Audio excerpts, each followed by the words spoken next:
Hi guys! I have a good video for you today. We're actually doing true crime today, which I'm really excited about. And this video was just released 2 days ago by Just Thought Lounge, which I love. I love this channel, guys. If you want a good true crime channel, Just Thought Lounge is fantastic. All right, let's watch it. It was almost midnight in late August in Northport, Florida, when a woman's cries for help rang out across Malakote Road. And bang on our door and rang the doorbell, screaming, "I need help, I need help." By the time neighbors awoke to investigate, she was gone, compelled off the street and back into her home by her killer. Police arrived to catch the suspect in flight. Unfortunately, for two of the street's most popular residents, it was too late. Police made a horrific discovery. The beginning of a story that would be hard to imagine were it not true. I love these. Hi there, I'm Kevin, and welcome to Just Thought Lounge. Today's case is about a selfless couple motivated by compassion and good intentions, who made a choice that was met with betrayal, abuse, and rage. Let's take a look.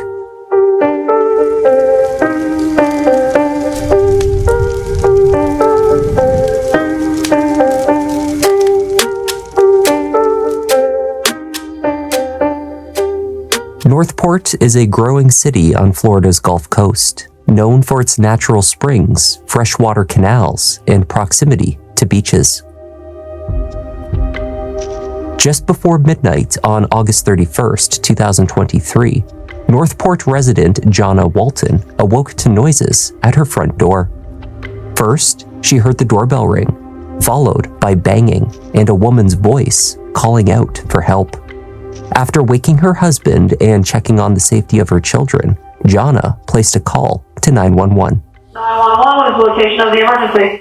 I was upstairs in bed and my daughter was sleeping downstairs and someone screamed and banged on our door and rang the doorbell, screaming, "I need help, I need help." It took me a second to register what was going on. Jana had initially opened the door and found the person was gone. While on the line with emergency dispatch, she decided to check again. This time, she spotted what appeared to be blood at the threshold and trailing along the driveway, leading out to the street. Did anyone in your home see her? No. We all heard her. But everything's pretty vacant around here. The house across the street is empty. The house next door is empty. Okay. There's only like 2 houses on the street. Okay. Did you only hear one voice, or did you hear more than one? Only one. Oh, there's a whole bunch of blood outside. We need an ambulance now. Oh, shit. Okay, I need you to lock the door and stay in the house. It's locked. It's locked. It's locked. Okay. The Waltons, safe in their garage, watched as police cruisers began to fill the street. Officer Tyler Ragakis of the Northport Police Department was amongst the first to arrive on scene. As he pulled his cruiser onto Malakote Road, he observed a younger-looking man dressed in a light tank top and red shorts getting into a small black car. Though it was dark, the officer could see that the man was covered in blood. Ragakis identified himself as an officer and gave clear instructions to stop, which were ignored. The car pulled away, and a chase through the streets of Northport ensued. Northport police first pursued the black Chevy Sonic through the residential streets. Over the next 30 minutes, the driver made his way onto the I-75 and across county lines. At least 3 officers, including Ragakis, were in tow as the vehicle first sped down and then up the highway, at one point crossing over to drive against oncoming traffic. Police continued in pursuit, though on the correct side of the road. As they did so, information from the scene on Malakote Road was reaching them. 2 doors down from the Waltons, inside the house where the fleeing suspect had been parked, police entered to find the homeowners, Robbie and Jennifer Tower, dead in a bloody scene. Each had sustained an undetermined number of stab wounds. Absent from the home was the couple's 22-year-old son, Dima Tower. Jana told police it was his black Chevy that had raced from the scene upon their arrival. Sarasota County Sheriff's deputies eventually stopped the car by deploying a spike strip onto the roadway. His tires flattened, dashcam footage captured Dima exiting the car and running from the roadside. He hopped a fence which led into a warehousing property. Behind was a series of alligator-infested canals. Officers recalled hearing the animals in the water as they approached. They believed Dima swam into the canals in order to elude them. His efforts paid off, at least for a time. The chase was called off for the night. Search efforts to locate Robbie and Jennifer Towers' bloodied son resumed again the next morning, in the light of day. The Towers married on the 21st of October, 2000. Jennifer was a paralegal turned realtor and business owner. She was a devout Christian and Sunday school teacher. Both she and her husband were animal lovers. They held a special place in their hearts for Rottweilers. Robbie Tower was known for his infectious laugh. He had a quirky sense of humor, which was often displayed when he wore silly socks, t-shirts, or funny shorts. The couple were extremely popular in their neighborhood. Robbie had even earned the affectionate title of Mayor of Malakote Road, where he started community block parties to bring people together. Oh, that's awesome. Robbie and Jennifer were both deeply religious. Their faith led them to take on regular missionary work in Eastern Europe and elsewhere. Unable to conceive, they made other plans to expand their family. Following a visit to an orphanage in Ukraine, the Towers made the decision to adopt. Though the process was long, stressful, and extremely expensive, Robbie and Jennifer were elated when they were finally able to welcome home their adopted son. At the age of 14, the Towers adopted Dima. To adopt a 14-year-old is so generous. Dima Tower was born in the Luhansk region of what is currently Russian-occupied Ukraine, located in the far east of the country. In his early years, Dima suffered an alcoholic father who eventually abandoned both him and his mother. When Dima was around the age of 6, his biological mother passed away. He was passed around to other family members' homes in the following months, staying for a short time with an older brother, then later an uncle.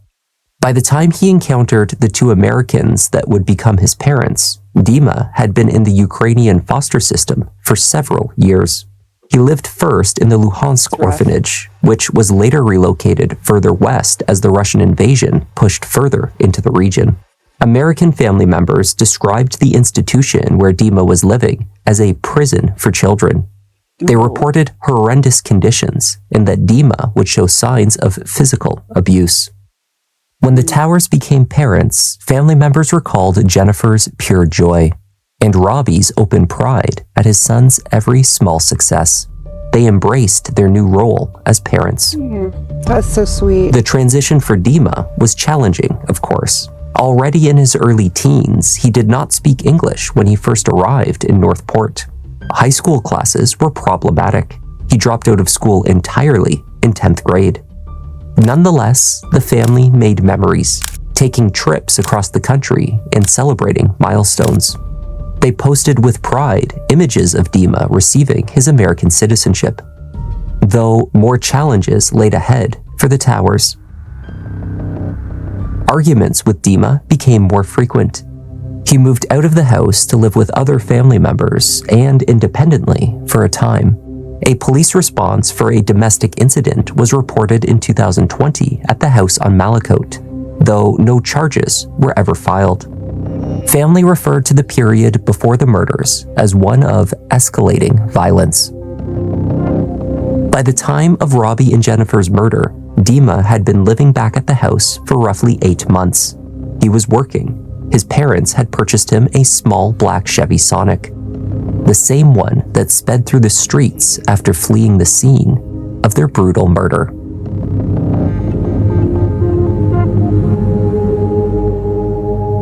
That's crazy. The medical examiner found 68 penetrating wounds on Robbie. They were located on his neck, chest, arms, and elsewhere on his upper body. The same was true for Jennifer. She sustained 79 stab wounds, mostly to her neck. An analysis of the crime scene, which stretched from the bedroom, out of the house, down the street to the Waltons, and then back to the tower's living room, would reveal the extent of an incomprehensibly savage attack. Authorities had every reason to believe that it had been committed by their own son, the young man they had adopted from dire conditions and welcomed into their loving family. On the morning of September 1st, Kay Rosas, a Shell gas station employee in Nokomis, watched as a disheveled, extremely muddied young man entered the store and selected an iced tea from the wall of fridges. Kay was immediately suspicious. It was far too early in the day to see landscape workers or other laborers entering the station covered in mud. She grew even more concerned when she took the man's cash and saw that the mud on his hands was mixed with red stains. Oh, dear. She spoke to him in English, then Spanish, and had no reply. Police entered the store in search of Dima Tower only minutes later. Cameras capturing the back parking lot of the same building showed Dima walking calmly in one direction, then back towards the exit of the building. Officers, alerted to his presence in the area by Kay and others who noticed him out of place, promptly made the arrest.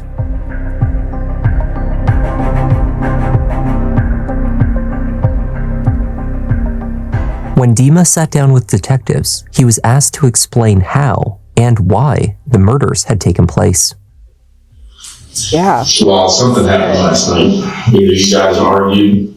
There's a lot of things that happen. On the first point, how the attack happened, forensic experts on scene had already deduced the answer. Blood evidence showed what was likely a surprise attack in the master bedroom. Robbie, a considerably larger man than his son, was caught unaware as he slept.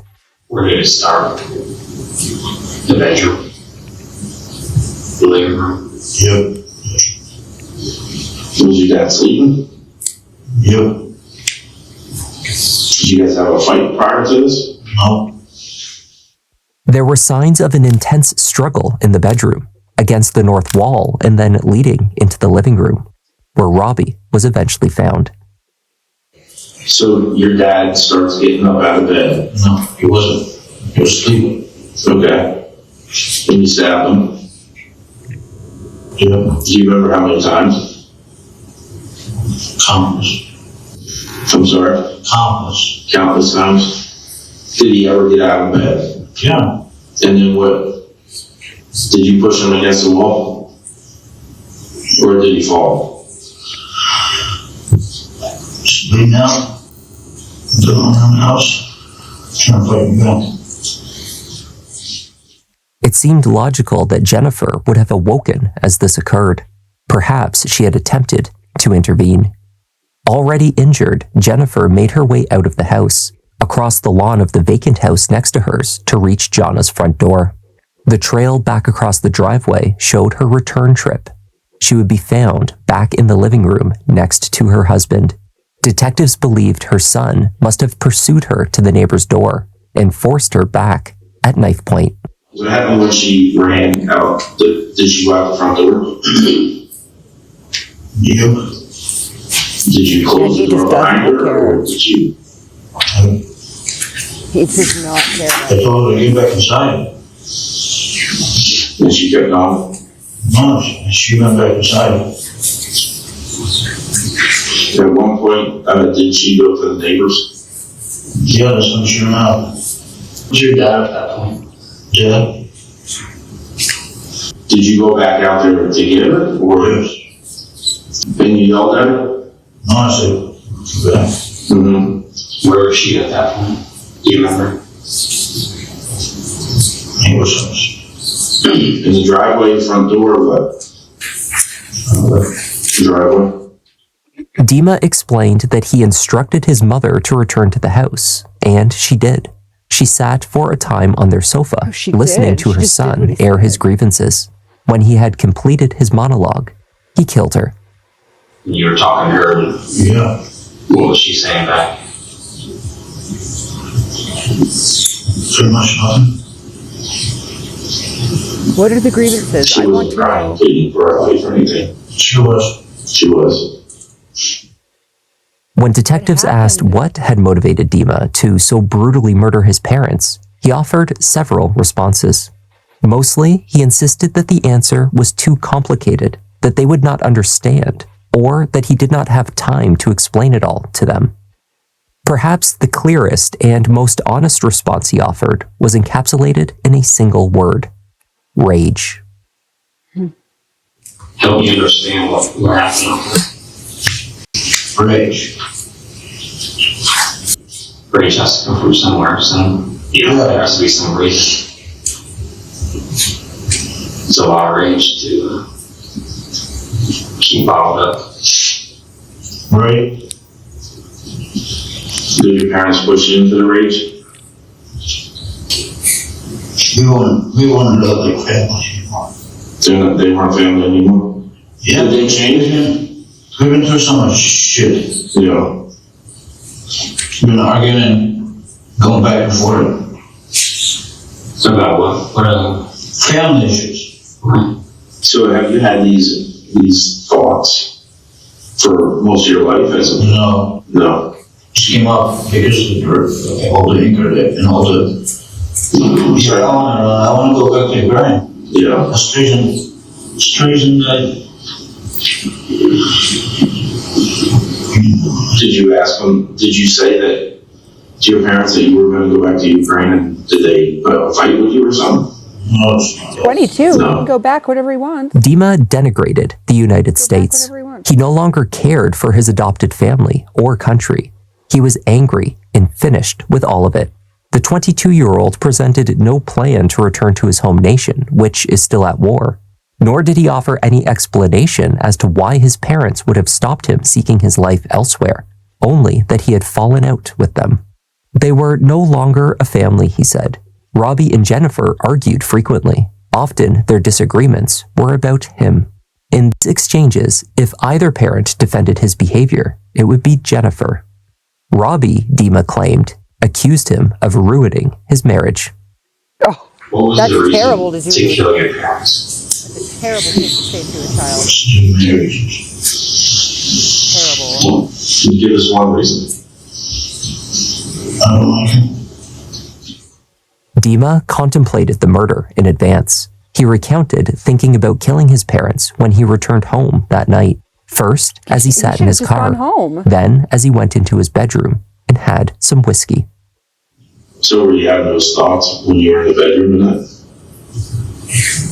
Yep. Did they start while you were in the car?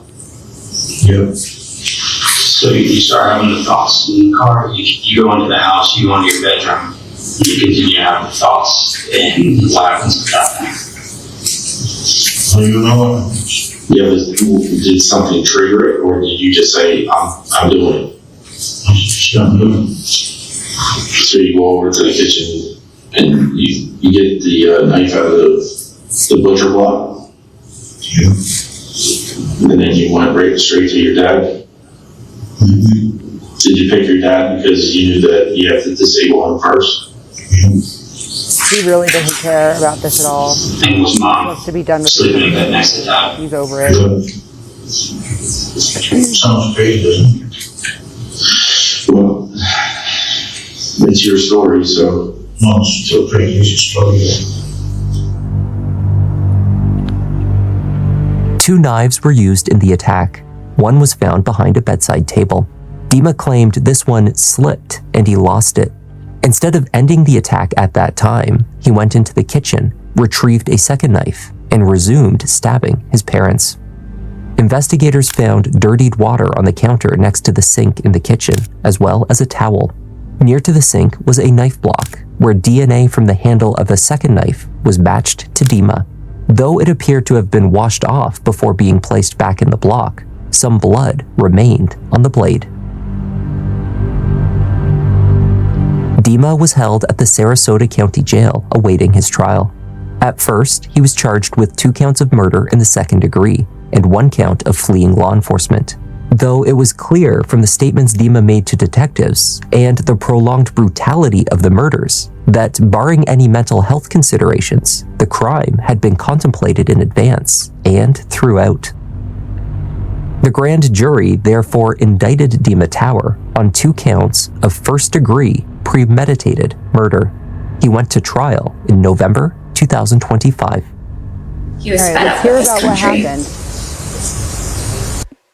I want to hear about what happened because stuff was happening with that family. I mean, stuff was happening. They said the couple was arguing a lot and arguing about him, probably right in front of him too, which is terrible.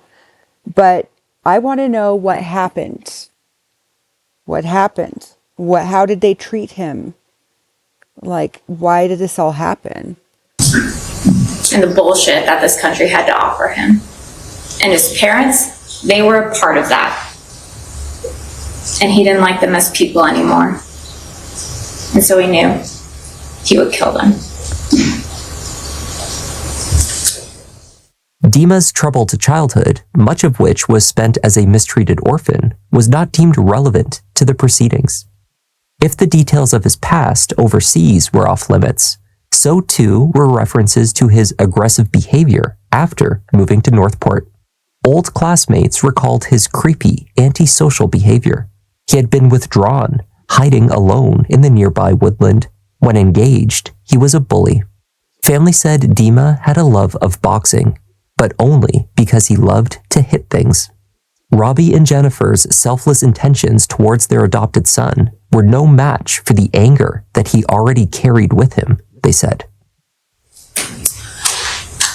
I'm basically a nobody coming from nowhere. That's what Mr. Tower said.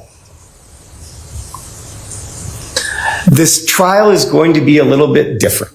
If you're expecting that I'm going to stand here and say that Mr. Tower is not guilty of anything, you would be incorrect.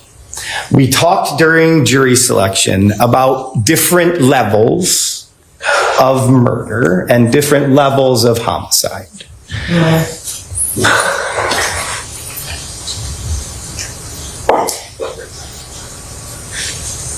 Let's continue for a moment. Let's see if we can continue. Sure. Go ahead, Mr. Gilman.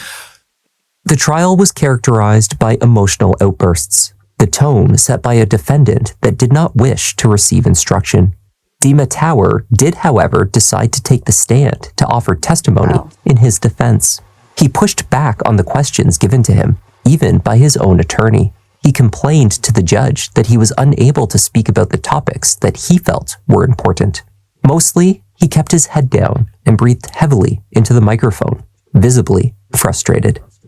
Maybe I can give a little bit of my personal background or something. Mr. Tower, the way it's going to work the same with all witnesses. You need to listen to the question and then answer only the question that's been asked of you, okay?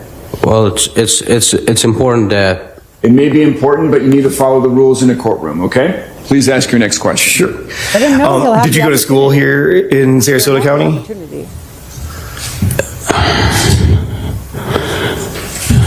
The questions that you're asking me are very complicated, and cannot be simply answered, but I'm forced to simply answer the questions, which cannot, for no right reason, can be answered simply. These are not simple questions. Do you need a moment, Mr. Tower? Remember the jurors, let's take a break. Leave your notepads face down, on top. Please don't discuss anything related to your jury. Everybody stand, jurors exiting.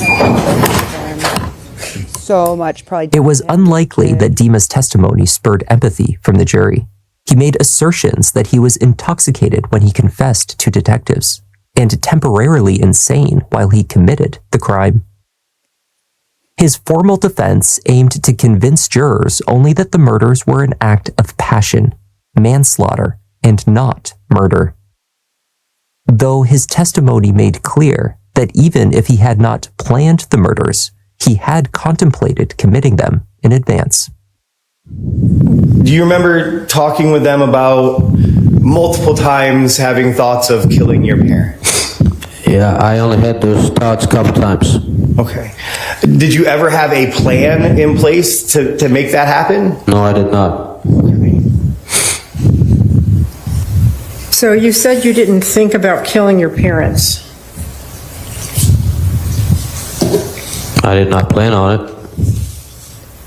Mr. Tower, It was not premeditated. Mr. Tower, what were you thinking about between the time you took that sharp knife, walked into your parents' bedroom, and started to stab your father in the dark? I wasn't thinking anything. You weren't thinking anything. What is there to think? When you were sitting out in your car before you went into the house on the night of August 31st,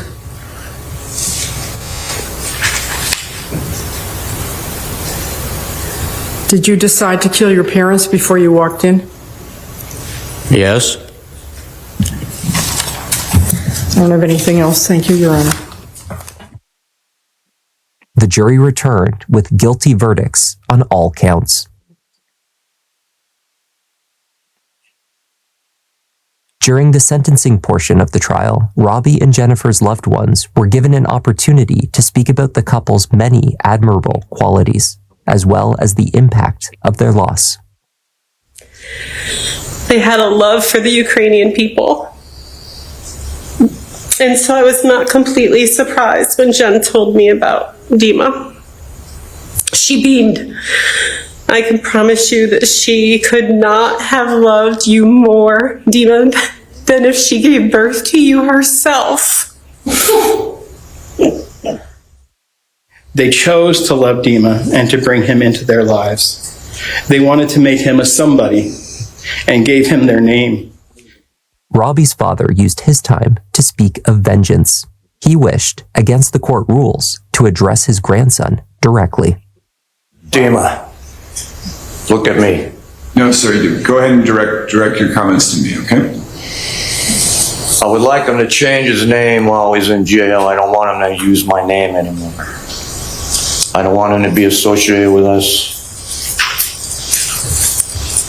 And a lot of things I want to say to you, to him. Take your time. I don't believe you'd allow it, so I'm just going to leave it at that. I don't think I could go any further than him. Dima was given one last chance to speak in the hope that he would express some remorse and, in doing so, offer some form of closure to his family. He was unable to do so. In a bizarre and confusing statement about taking responsibility, he appeared to try to place blame upon his grandparents, specifically Jennifer and Robbie's fathers. And my apology in this is that nobody want to be held accountable for their actions. And I'm being held accountable for the actions of grown men.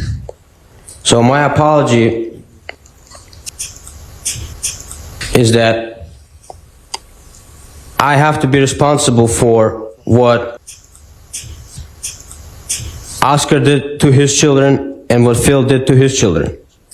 And how can I apologize for the mistreatment that Oscar, as a stepfather. All right, I'm going to have the defendant removed from the stand. He's choosing not to give an apology. I don't even know what he's talking about.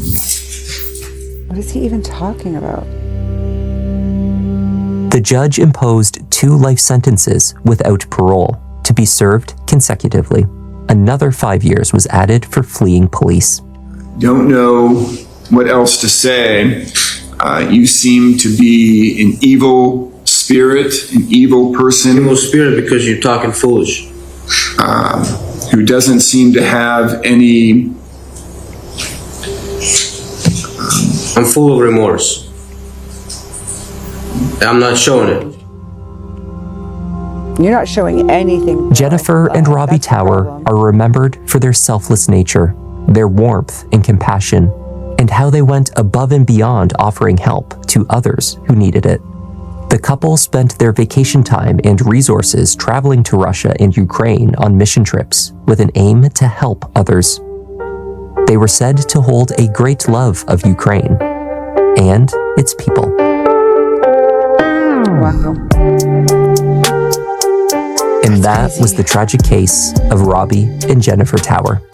Thank you for joining me, and a special thanks this week to Guy. My overall feeling here is that this guy, the kid, Dima, has so much pain inside. So much pain. He can barely stand it. Like, he is flooded with it. It is dripping out of him like from every pore. He is a walking ball of pain and shame and the awful emotions. And that's his life. And he's probably always felt like that. So it's crazy. Like, I feel like he could be a psychopath as well. He might not have emotions. I'm trying to figure this kid out because he's either so full of pain and all this stuff that he just can't function. And the fact that he burst into tears several times is what makes me think this. Or he's a psychopath and he's just pretending to care. And he just is a psychopath. He doesn't care. He just got mad at his parents for whatever reason and just killed them. And he's always been a psychopath and he always will be. I just can't tell, guys. It's either one or the other, I think. He's either a psychopath or he's just a kid that has been abused his whole life. He's probably got tons of baggage. And who knows what this family, how they treated him. We don't know. It didn't say anything. The kid didn't say anything. If they did anything horrible to him, he didn't tell anybody. So, like, there's the other thing is that he could have been molested or abused or something like that, and we'll never know. He'll never say. You know, we think this couple was really nice and great, but we don't know